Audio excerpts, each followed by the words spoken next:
Wow, well, good morning, and I really want to thank Pat LaChance for making that video and recognize what it took to do that.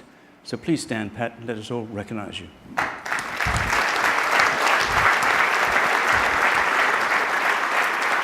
Thank you. So I'd like to thank Joe for inviting me back again this year. I was here last year, and I made a personal commitment last year that I would raise awareness of this specific problem. So I've been around the country, around the world, lots of hospitals, lots of meetings, international meetings, talking about postoperative respiratory depression. And after every meeting, people have come up to me afterwards and said, you know, I'm glad you brought that up. We had a fit, healthy patient found dead in bed just last week. Fit, healthy patient found dead in bed. It's happening. It's happening across the globe, and it's preventable. So I've had an interesting year in doing this. I went with Joe and Sheila to the White House and to Congress. We met Joe Biden, we met senators, congressmen from both sides of the House, and they get it. They get it.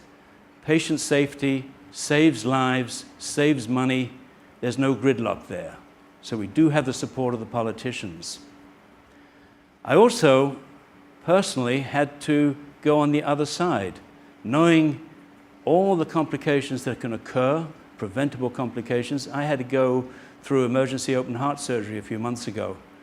And that was quite a scary event because you know what can happen. So nobody came near me without washing their hands. Nobody touched my central line without cleaning the hub. I got to the ICU and I didn't want to go into the bed. I wanted a recliner. Why? Because I could get up from a recliner. In a bed, you're sick and you're going to stay there. Whereas in a recliner, you're not sick.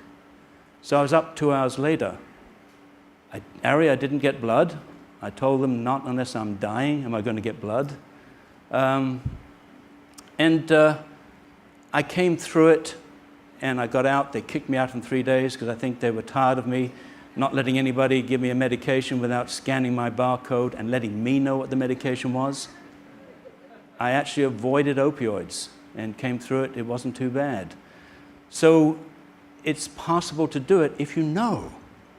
But even so, I was very aware that my risk was the weakest link in the program of anybody taking care of me. One person could fail to wash their hands. One person could fail to protect that central line, and you're in trouble.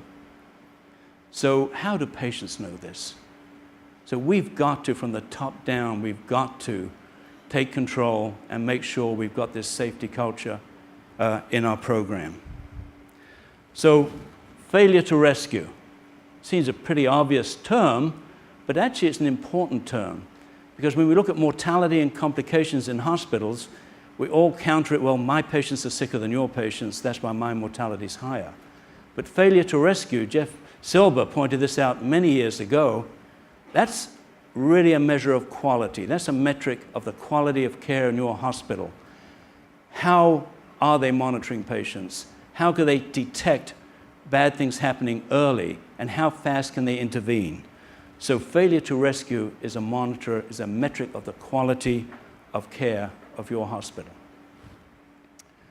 Opioid analgesics, the data says it's adverse events, 0.5% of post-surgical patients. I will tell you it's much, much higher. Virtually every patient who gets an opioid has some degree of respiratory depression, and we should be monitoring them. The Anesthesia Patient Safety Foundation has recognized this danger. They've had meetings, they've had multiple publications that no patient should be harmed by opioid-induced respiratory depression. And they shouldn't.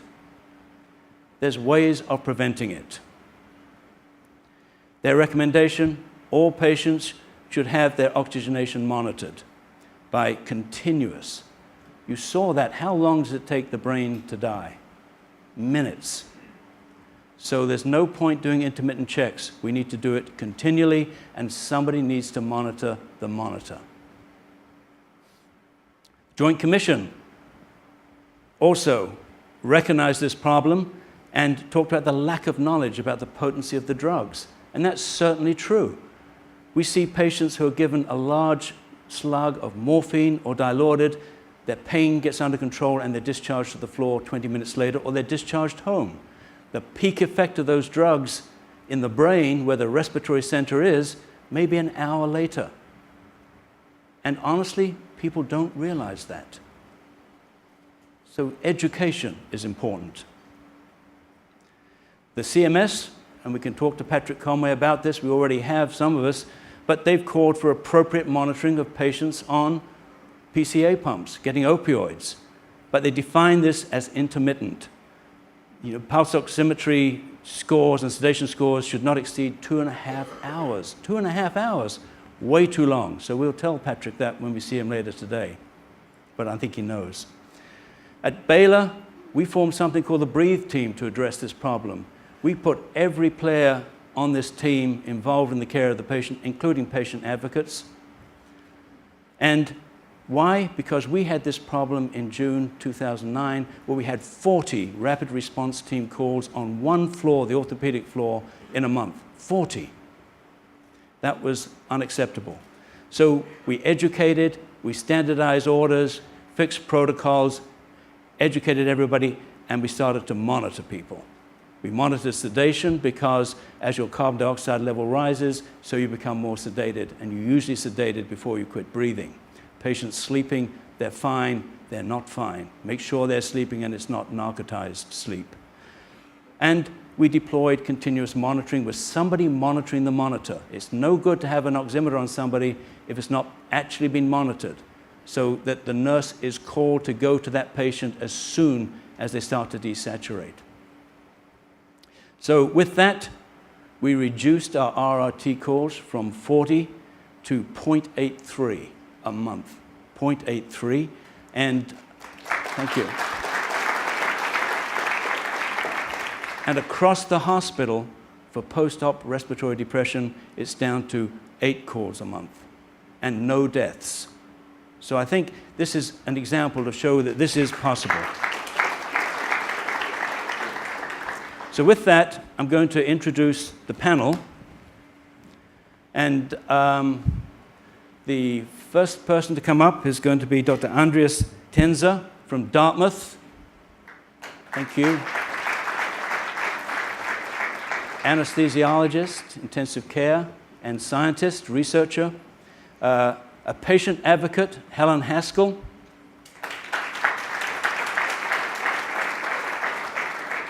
Thank you, Helen.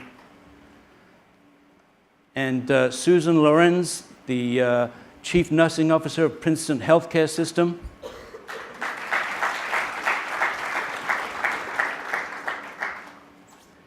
And the President-elect of the American Society of Anesthesiologists, J.P. Abenstein.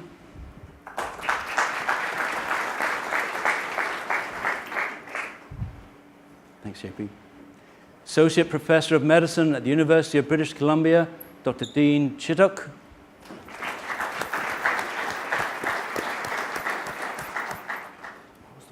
And the President and Chief Executive Officer of St. Joseph's Hospital, Steve Moreau.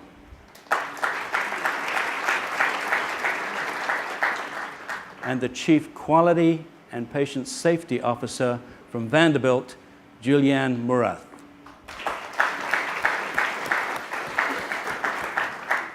So we have leaders in all branches, from administration, clinicians, nursing, and patient advocacy.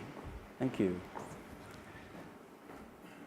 So Steve, as CEO, you're going to get the first question.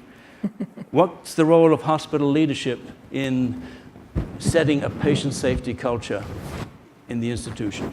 Well, the specifics of culture I think we're going to hear about tomorrow, and we heard a lot about the importance of leadership and culture from Dr. Chasen this morning, but a couple of things that I can bring forward that from my experience has worked in in a number of organizations is obviously leadership matters. And so I think you have to have board and executive leadership that cares as much about clinical outcomes as financial outcomes. So that's the first.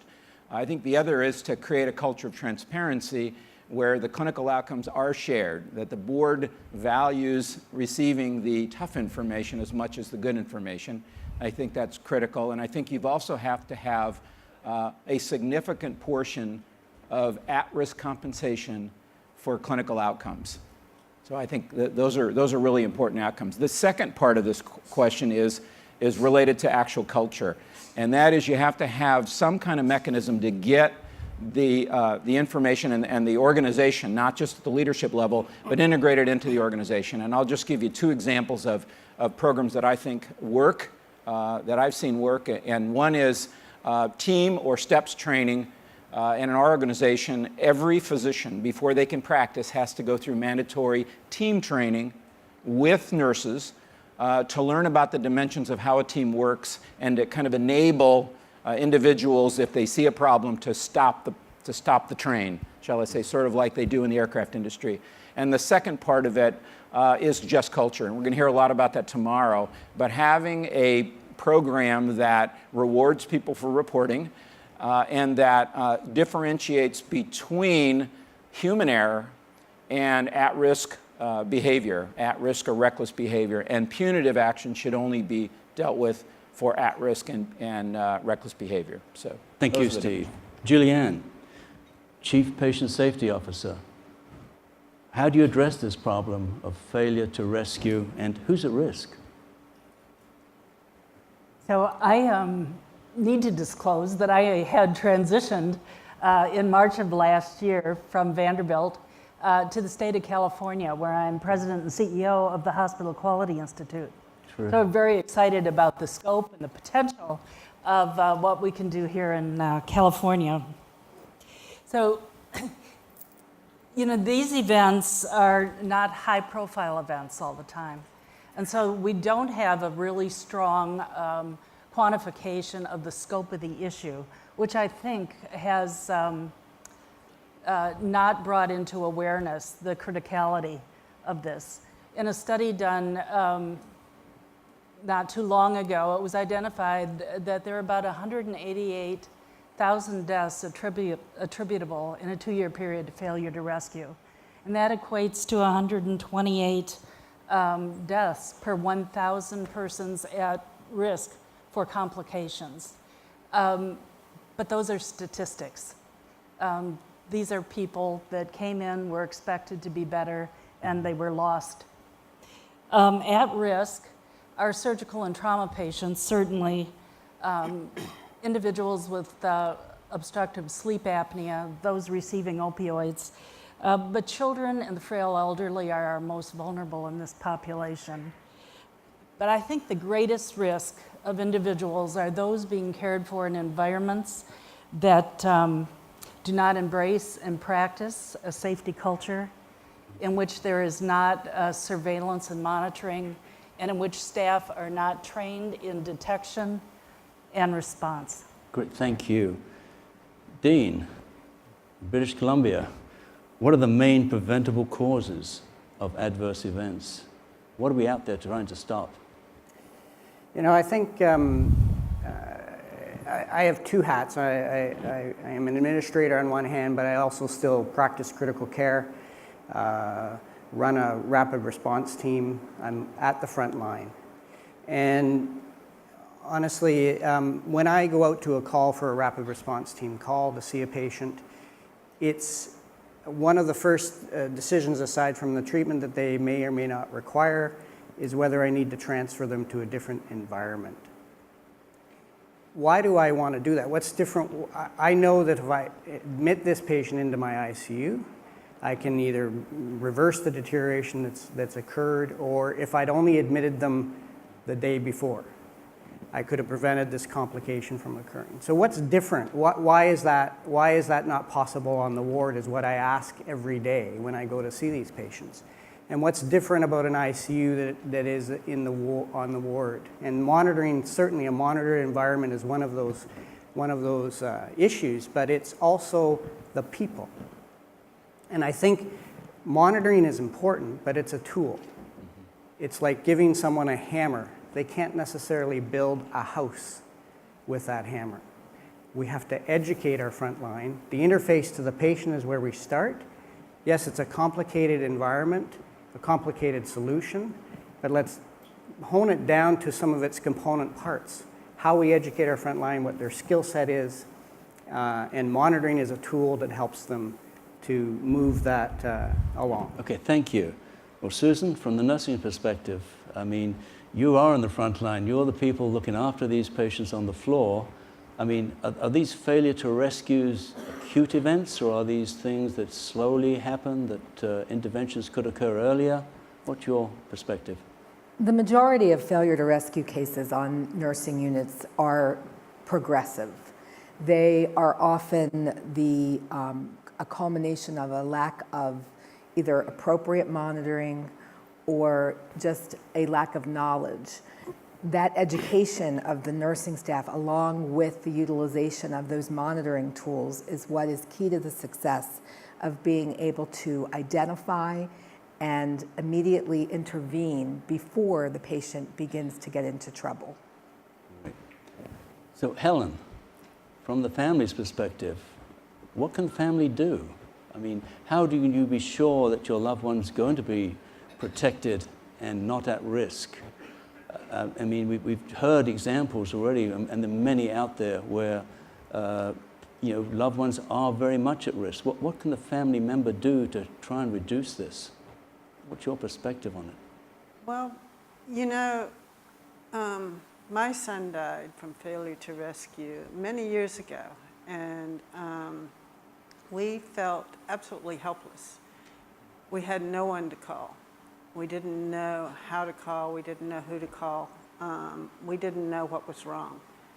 So I think, to me, the solution to this problem is a sort of tripartite initiative. You have to have culture change. It's critical, and education of the staff. Technology plays a huge part in this. Mm-hmm. There are places in healthcare where technology is considered an impediment to the relationship with the patient. But in this case, the problem with failure to rescue is a human one. It's people who are reluctant to call, people who don't understand. You need to bypass those people who are the ones who are not understanding. You need something that is automatic, that gets around those human concerns, that goes straight into the medical records, straight to the people, summons the people who need to come to help. And the final thing is that you have to empower the patient. Patients have got to be able, this is not just a patient right, it's not just a civil right, it's a human right. Patients have got to be able to call for help. They've got to understand, be told what to look for, and who to call and when to call. They have to have patient activation direct of the rapid response team. Do you think most family members are reticent to ask the right questions when they think there's something not going right, that they won't talk to the nurse or they won't talk to the doctor? Do you think there's pressure from the nurses to not ask those questions? People are terrified. They are so intimidated in hospitals. Their biggest fear is alienating their caregivers. Yeah. So people don't ask unwelcome questions, and if their caregivers are in a hurry, which they often, if not usually are, they're not encouraging questions. They may be actively discouraging them.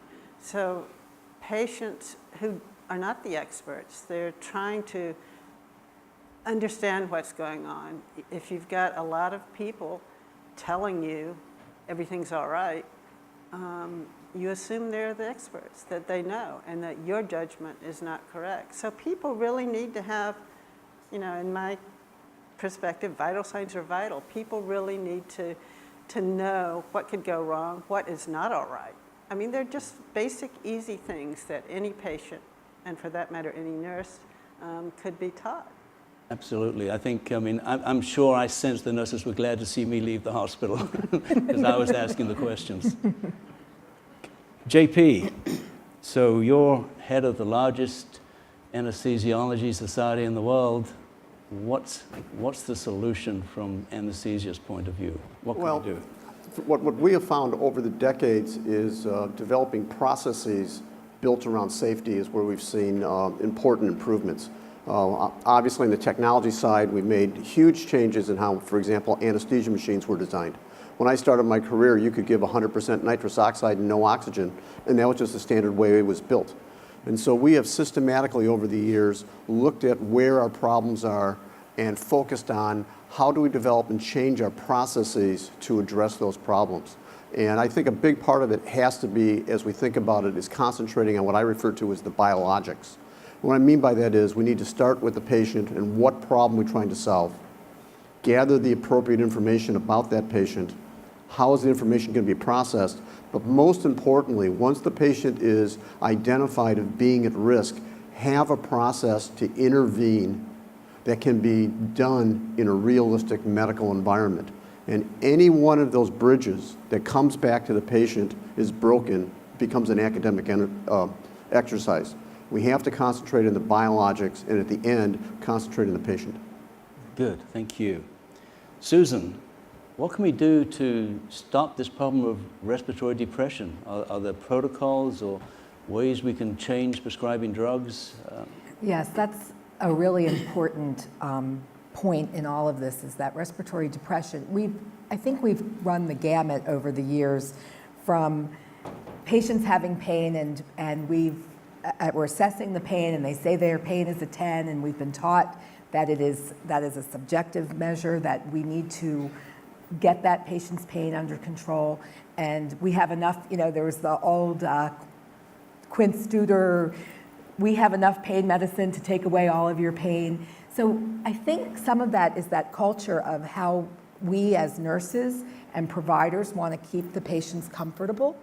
So we've gone from that to where I think we have some really specific and better pain management protocols for postoperative patients now, where the drugs are better, where there's more localized medications that we're using. We've gone to IV Tylenol as opposed to opioids. We're getting patients up out of bed much quicker and earlier, and all of those things by protocol and by standards are helping us to prevent postoperative respiratory depression. Great. I know in our institution, we've tried to move away from treating a number, treating a pain score. Right. You wake a patient up and you say, what's your pain score? And they say 10.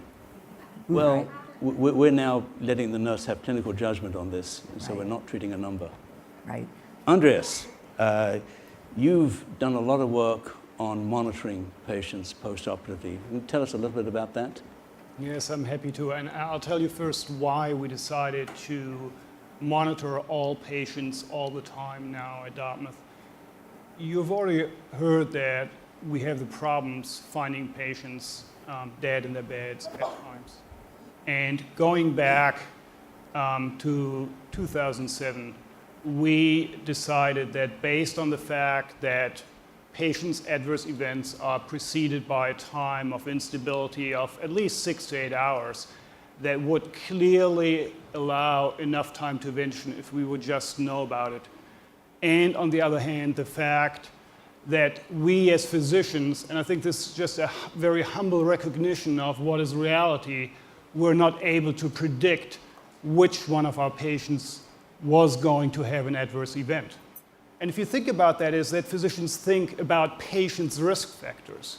What we don't think about often enough is the risk that we as healthcare organizations put on our patients, right? So a Dartmouth collegiate long-distance runner is at the same risk of a drug error, getting the wrong drug and the wrong dose, as an elderly patient with sleep apnea.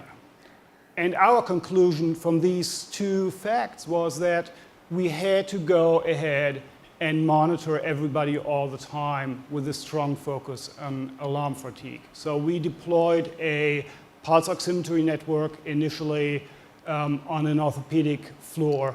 We decreased rescue events by 65% and ICU transfers by almost 50%. We have had no death from respiratory cause since 2007 on that unit. We deployed the system across all medical and surgical units by now. And at Dartmouth, codes from respiratory cause are consistently hovering at about 5%. I actually think we could completely eliminate them if we can optimize the utilization of the system. We are now at a point where we have to educate our young nurses who have never seen a respiratory arrest in the last few years on the floor that this is because of monitoring and that we need to continue to do that. There is a renewed education effort that continuously needs to go on once you deploy these systems. So basically, every patient's at risk. It's not just the sleep apnea patient, every patient's at risk. Correct. Every patient is at risk partially because of the things we do to them. And we have now asked patients who do not want to be monitored for over 2 years to actually sign waivers. This is how strongly we feel about continuous monitoring of every patient in our hospital. Right. Dean, are you continuously monitoring in Vancouver? So Vancouver General is a 900-bed acute care facility. I can't say that we're anywhere near that buy-in from the hospital perspective. However, what we did do is we looked at our cardiac arrest rates that were occurring on all of our wards, and we wanted to implement this in a pilot phase to be able to prove concept and hopefully get it funded to be able to roll out to other wards. So we took a 44-bed mixed vascular surgery, general surgery ward where we knew high outreach calls and high cardiac arrest rates, implemented continuous monitoring, nurse notification for oxygen saturations and heart rate. And we've been into this process now for 2 years now. We're at the end of that second year, a year and a half, I should say, and we've analyzed just the data in the last month or so. I'm happy to say that what we've been able to demonstrate is a reduction of our rapid response team calls by 16%. We've reduced our ICU transfer rates by 30%. Of those patients that were actually admitted to the ICU from those wards, we've reduced their mortality in ICU by 50%. And I think that that's really a result of getting to the patient earlier to be able to affect that outcome. And our cardiac arrest rates were reduced by 63%. 63? Yeah. Wonderful.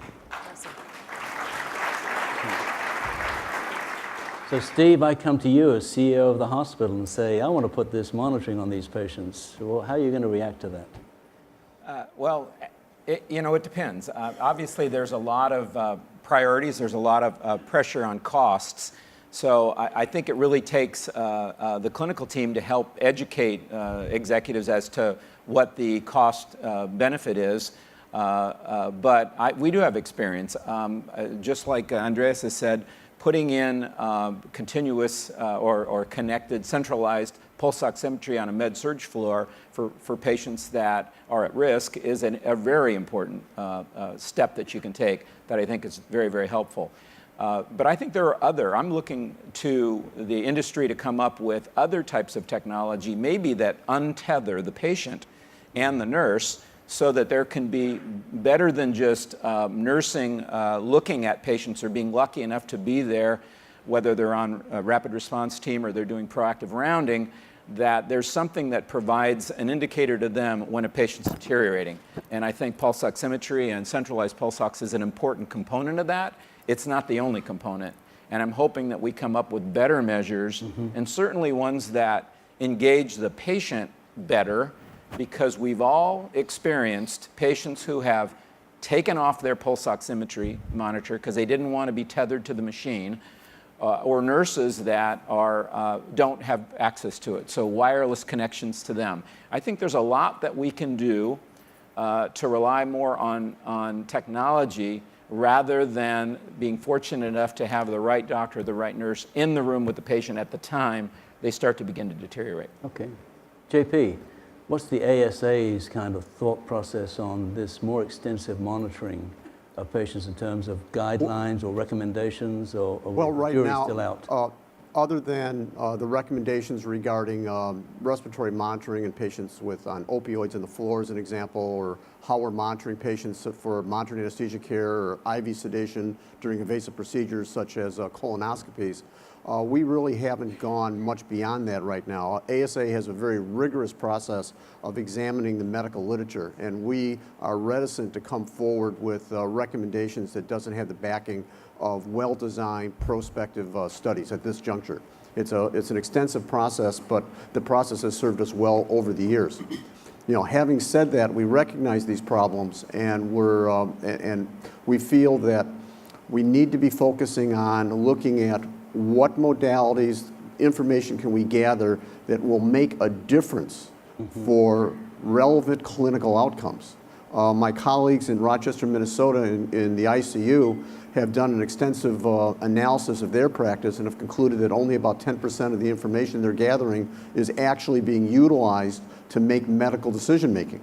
And so they've gone through a rework of their practice to distill the information they're getting to that roughly 10%, and using multi-patient viewers to tee up what's occurring in the ICU, what's occurring in the step-down unit, to tell them which patients are in trouble based on those prospectively identified factors that identify problems with the patient and make a difference in eventual outcomes. Julianne, what about quality in California? What is your thoughts on monitoring in California, these patients? We're taking monitoring in California very seriously. We want to be a leader in this field. One of the areas we're really focusing on is governance. Our board of directors of our hospitals and organizations, and their fiduciary responsibility to be both fluent and responsive to the needs of clinicians, and most importantly to the communities that trust and depend on them for care. So we're putting a lot of focus on leadership and making sure that once identified, the resources and commitments and investments are there. Helen, what are your thoughts on this? Do you think we're moving fast enough? Do you think this is so obvious we should have done it years ago? I mean, from a family perspective, a patient perspective, what you've heard discussed here now is, I mean, do you think waiting for more information is the right thing to do, or do you feel like we should be much more aggressive on this? I think we obviously should be much more aggressive on it. Failure to rescue is a huge problem. It is really one of the most pervasive failures in medicine. The problem of delay when people are in need of help. So I think continuous monitoring of all patients is a no-brainer. It just needs to, because you can't tell who's going to be at risk. Andreas, trouble is when you put a monitor on somebody, the alarms keep going off, and then you find the nurses turn the alarms off. What's your experience on that? Right. So alarm fatigue is one of these big issues right now. Alarm fatigue is really, it's a symptom, and it's largely a symptom of inadequate implementation of monitoring. That's the way I see it. It's not the fault of the sensor, and it's not the fault of the monitor. It's a fault of the implementation process. So at Dartmouth, we have an incredibly collaborative culture of nurses, techs, and everybody who works in the hospital. And when we started to implement that, we were sitting down with the nurses from the very get-go. From day one of even thinking about the project, nurses were involved. And the way we started is asking them, how many alarms per shift do you think you can cope with? And they told us. And so, for example, when we did respiratory rate monitoring, we just collected respiratory rates, no alarms, and then modeled on how many alarms would go on per nurse's shift to make sure that we don't overburden them with alarm. Because as soon as that happens, and as soon as alarm fatigue sets in, you're done. The system is being ignored, and it doesn't fulfill any purpose anymore. So we did a lot, apart from choosing smart alarm triggers, we chose a technology that minimizes artifacts by the sensor, which was a key component.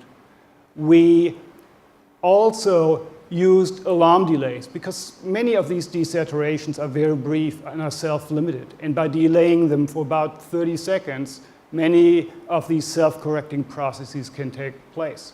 And lastly, we empowered the nurses to change the alarm settings for individual patients, because you will have patients with sleep apnea who desaturate every night to 78% 6 times at a night. And if I set it at 80, it goes off all the time. The nurses learn that, they observe that, and then they set the trigger to 75 or 70, because I still want to know if that patient breaks that cycle and breaks out to the bottom. I want to know about that, but we allow that adjustment. Alarm fatigue and alarms, actually, our patient surveillance system, there are numerous alignments where the nurse's interests are perfectly aligned with the interests of the patient. When our nurses, I only found this out after they'd done it for over a year, admit a patient, they tell them, if you hear that alarm in your room going off, which it does after 15 seconds, before after another 15 seconds it goes to the nurse, they tell them, if you hear that in your room, take 3 deep breaths in and out, okay? That elevates the patient's oxygen levels, and it prevents the alarm from going out to the nurse. It's the perfect alignment of interest. The same we have seen for the way they use opioids. Our opioid administration per patient has been very stable for many years. But the nurses moved on their own to a concept of giving smaller doses of opioids more frequently. Again, it is good for their patient. The patients are doing better, but they're also exposed to less alarms. Okay. Susan, alarms from the nursing perspective, what are your thoughts on alarms? And are you comfortable with the nurses adjusting the alarms down? Well, I have to agree with Andreas. Nursing is not a cookbook medicine. You know, not like, just like physicians. Every patient is different. So physiologically, you will have patients who, you know, heart rate is a good one. If you have an athletic patient, oftentimes their heart rates are low. And if you have your alarm set at 50 and their heart rate's 46, and that's what they normally are, you're going to have constant alarms going off. But the key really is, there's 2 key things for nursing to be able to avoid the alarm fatigue. And the one is the technology has to be good enough to eliminate that artifact that we talk about, those unnecessary alarms. Because, you know, not to age myself, but when I first started practicing 30 years ago, you know, alarms went off constantly, even when we didn't have the technology we have now, because even simple heart rate monitors had lots of, patient would brush their teeth, would look like they were, you know, going into VTAC or something. So those things really that has to be in place. And then the nurses have to learn differently. So it's utilizing those tools and their clinical assessment skills together to make the right decisions around monitoring the patients. Dean, have you had much problem with alarm fatigue or alarm problems since you've been continuously monitoring? So when in our first 6 months of the implementation, it's very important for anyone considering putting this in to do that piece right. So we had human factor specialists involved in the implementation. Very important piece of work around fidelity of the instrument and alarms, setting the alarms to be actionable at low enough levels that we know if it's going off, it's a real problem, and then dealing as best we can with the artifacts. Very important to do that, as we've already sort of alluded to, because it will fail if you don't put that investment in the implementation phase, no question. JP, from your own personal, I'll take you out of the ASA now. Thank you. What do you feel about particularly these low limit alarms that are really pretty low? Are you comfortable with that? Do you think that's the right way to do this? As I said earlier, assuming we have the process in place that when those low threshold alarms do trigger, that we have the personnel and the processes to intervene in such a way that's associated with improvement in outcome. The Joint Commission has initiated this alarm management mandate on all hospitals, which we're engaging now. And the estimate, when you look at the literature, 99% of the alarms in the ICU are false positives. The aviation industry has very good studies going back decades that alarms in aviation that are greater than 20 to 25% are wholly ignored. And we're asking nurses and respiratory therapists, much less physicians, to work in an environment where we're in the high 90s, that these noises and beeps and all the rest are of no value. That's why I believe we're missing things with monitoring, because the information being presented to us is of little value. So yes, I believe that if we lower the alarms, we certainly will miss some patients, guaranteed. But we can't think of it, in my view, in that term. We need to think of it in the net.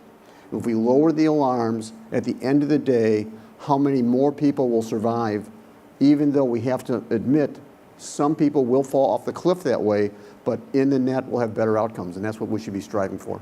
Thank you.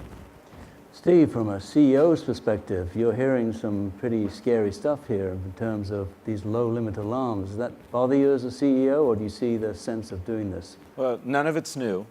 So I think any board or executive that is engaged in quality and looks at all of the outcomes that go on in a hospital will be very aware of this. So I think I can't but agree with the comments of the panel, but I think the issues of alarms are important, and I'll give a plug to Masimo because it's technology that has addressed this problem.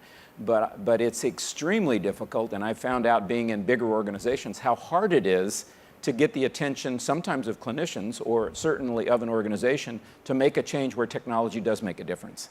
And I think that if the alarms are real, and they're not false alarms, and they're not due to movement and other factors that discourage people from responding to them, then I think it's more meaningful information. It's more useful. So what good is an alarm if it's not useful? People will turn it off. So I think that's the big thing. And there was a comment yesterday by one of the panelists on neonatal, and she was talking about people see what they expect to see. And all of us have seen that video where, they're passing the basketball and the gorilla walks by, and they ask how many people saw anything unusual, and most people say, I didn't see the gorilla. It's because they weren't watching for it. All they were seeing was the basketball. And I think the same thing's occurring on nursing floors, where you can't rely on human visualization and all of the distractions that are going on as the indicator. You got to have technology support them, and reliable ones.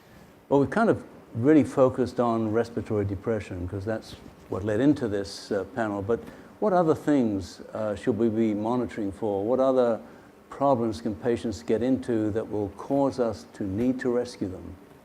Sue? Well, there's two other, from my experience and the perspective of my organization, there's two other situations that often lead to failure to rescue besides respiratory depression, and they are bleeding, unrecognized bleeding, or sepsis. Unrecognized sepsis. So those two types of things are often also related to rapid responses being called, or even going as far as codes are. And one specifically, the bleeding issue often happens in the postpartum environment. So we have postpartum hemorrhage, and that is a significant crisis for a patient, and oftentimes can go unrecognized until we are far down the pike with a lot of blood loss. Okay. JP, what are your thoughts on other areas? I couldn't agree more on sepsis and occult bleeding. The other one that I think that's unrecognized to a shocking degree is MI in the hospital setting, particularly in the immediate postoperative period. All of us physicians, nurses have training on reading ECGs, but the ECG changes of an early MI can be very subtle. What we've instituted is we have a cohort of ECG technicians that we put through formal training, and they're certified to read ECG. Every ECG in our hospital now is overread by one of those technicians within a half an hour of being gotten. We're catching 1 to 5 STEMIs a month that were unrecognized previously.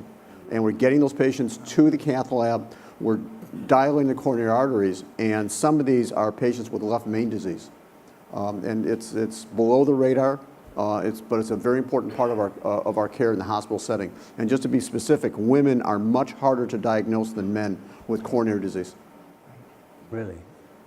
Dean, what are your thoughts in terms of... I certainly agree with the comments, and sepsis a huge issue, both in its early recognition and management, but also I'd add to that delirium, onset of delirium, management of delirium, and the complications that result from that, especially in our aging populations, higher risk patients for developing that complication. We don't get them out of bed. We don't, we fail to treat them or prevent them from aspirating, for example, and developing pneumonias down the road. So to me, managing delirium as both a signal for something going wrong, but also an entity of itself, how that's managed. I would add that to the list. So how would you monitor for delirium? Well, it's interesting. It is an issue, but there's certainly evidence that what it is getting into the room. So even just how we monitor now, just the simple oxygen saturation monitors, heart rate monitors, sometimes those will trigger things, but they're also because patients pull them off and they get somebody's attention. They come into the room, and so it does require some insight on the caregiver's part to actually trigger something further with regards to that, but sometimes even just non-specific monitoring is enough to get some attention. Julianne, thoughts from California and quality? And beyond. And beyond? You know, the family is one of our best surveillance systems, and especially in delirium or other signs of deterioration that they're just not themselves. And while technology is absolutely essential, it also introduces risk. So that's where usability testing and human factors come in. But there's also the intuition of the experienced clinician and that of the family that tells us there's a shift in mentation, there's something a little off, and that should never be ignored. Good. So Helen, I guess that's promoting what you're saying. We need to get much better interaction between the family and the caregivers. They must really be able to communicate well and not feel intimidated to say there's something not right here. That I think that's the key juncture, that in patient engagement and almost everything we're trying to do is that little, the interstice between the bedside caregiver and the patient and family. And the family almost always knows when something's wrong. And if they're intimidated intentionally or unintentionally from speaking up, or if they're disregarded when they do, then you don't get help to that patient in time and you have a devastating outcome. Can I make a comment? yes, sure, Yeah. Steve. I'm actually in a situation where we have a family member who's been in critical care, and in another hospital, not my hospital. I believe that having family members that are knowledgeable make a difference. And the caregivers that come into that patient's room, when they know that there are people who are knowledgeable, they behave differently. And they keep you informed because you're saying, I want to know what's going on, tell me what's happening. So I don't know how to solve this problem, but improving literacy, the patients having more knowledge and information, whether it's having access to the chart, which is scary, but there has to be a method that we've got to get patients more literate in terms of healthcare, because I think they're an important component of whether it's observation or just asking the right questions. What should I be worried about? What are the things I should be watching for? Because they're more present, and the moment they get out of a monitored unit to a regular unit or go home, those same problems could be existing. So that's a problem we have to solve. Right. Can I make a comment Yes, on sure, that? JP. It's, we've been thinking about this and experimenting, and I believe you're right, but I think we need to be more proactive in teaching our patients and teaching our families what to expect with the course of care. What we have found is that when we tell patients as they're going through the recovery phase after mitral valve surgery, as an example, we have videos that we show them and their families as to what to expect today with your recovery phase, and we get feedback from them to show that they have gained those competencies. Educating our families and educating our patients, then they know what questions to ask, and they have more knowledge to say, hey, this isn't right. This isn't what I was led to believe to expect. What's going on? We can't expect people to come in with that knowledge, but we certainly can provide that knowledge. Julianne. I think that's key, setting up the expectations and teaching and getting teachbacks, but there's also the skill of listening. And one thing that we're all perfectly wired for is confirmation bias, so we're looking for things that we expect to happen and often miss things that may be subtle or that we didn't intend to see. And that's where the voice of the patient and their family, if we're really tuned into that can jar us back into what's really happening in front of us. You remember the early radar-assisted plane crashes? You know, the over-reliance on what we expected to be expert panels, and they're not always. Andreas.